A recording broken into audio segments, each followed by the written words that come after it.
Hi guys, welcome to YouTube channel. మన channel అందరూ subscribe చేసుకుని నోటిఫికేషన్ బెల్స్ మళ్ళీ అందరూ ఆలో పెట్టేసుకోండి, ఓకేనా. సో మ్యాటర్ ఏంటి అంటే, రామ్ చరణ్ అండ్ బుచ్చిబాబు కాంబినేషన్లో వస్తున్న RC16 మూవీకి సంబంధించి ఆల్రెడీ 5 షెడ్యూల్స్కి పైగా కంప్లీట్ అయిపోయింది. అండ్ నెక్స్ట్ షెడ్యూల్ త్వరలోనే షూటింగ్ అయితే స్టార్ట్ అవబోతుంది. సో మార్చ్ ఫస్ట్ వీక్లో అయితే సినిమాకి సంబంధించి నెక్స్ట్ షెడ్యూల్ స్టార్ట్ అవుతుంది. అండ్ రామ్ చరణ్ బర్త్డే కూడా ఈ మంత్లో, మార్చ్ మంత్లో ఉంది కాబట్టి, సో రామ్ చరణ్ బర్త్డేకి సినిమాకి సంబంధించి title and small glimpse video ఒకటి రిలీజ్ అయిపోతున్నట్లు టాక్ అనమాట. సో అండ్ ఇంకో విషయం ఏంటి అంటే, రీసెంట్గా రామ్ చరణ్ అండ్ సుకుమార్ కూడా దుబాయ్లో ఉన్నారనేసి తెలిసిన విషయమే అందరికీ. సో అక్కడ స్క్రిప్ట్ వర్క్ అయితే జరుగుతుందన్నమాట. స్క్రిప్ట్కి సంబంధించి చాలా డిస్కషన్స్ అయితే జరిగాయి రామ్ చరణ్ అండ్ సుకుమార్కి మధ్యకి సంబంధించి.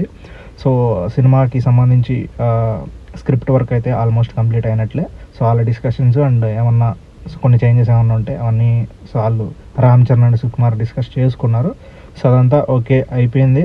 సో అండ్ రామ్ చరణ్ మళ్ళీ హైదరాబాద్ వచ్చేసాడు. అండ్ నెక్స్ట్ షెడ్యూల్ ఇంకా షూటింగ్ అయితే స్టార్ట్ అవబోతుంది RC16కి సంబంధించి.